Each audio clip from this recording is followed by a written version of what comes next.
નમસ્કાર મિત્રો, મારી એસઆરટી ગુજરાતી ચેનલમાં તમારું સ્વાગત છે। મિત્રો, અત્યારે હાલની સૌથી મોટી ખબર સામે આવી રહી છે, જ્યાં મિત્રો આપને જણાવી દઈએ કે મંત્રીના આખા રૂમ પૈસાથી ભરેલા।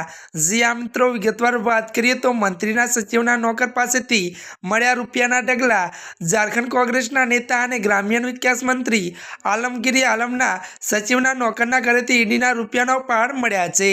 ત્યારે મિત્રો આપને જણાવી દઈએ કે મંત્રીના પર્સનલ સચિવ સંજીવ લાલના નોકરના ઘરેથી 30 કરોડ રૂપિયાથી વધુ રોકડ મળી આવી છે। અને મિત્રો મળતી માહિતી અનુસાર આપણે જણાવી દઈએ કે હજુ પણ ગણતરી ચાલુ છે। ત્યારે મિત્રો વધુ વાત કરીએ તો પૈસા ગણવા માટે મશીનો ખૂટી પડ્યા છે। આ સિવાય ઈડીએ ઘરેણા પણ રિકવર કર્યા છે। અને વધુ તમને એ પણ જણાવી દઈએ કે ઈડીએ રાંચીમાં આ કાર્યવાહી કરી છે। ત્યારે મિત્રો આજના માટે આટલું જ। અમારી ચેનલમાં મિત્રો જો તમે નવા હોય તો અમારી ચેનલને મિત્રો લાઈક શેર અને સબસ્ક્રાઇબ કરી દેજો। ધન્યવાદ।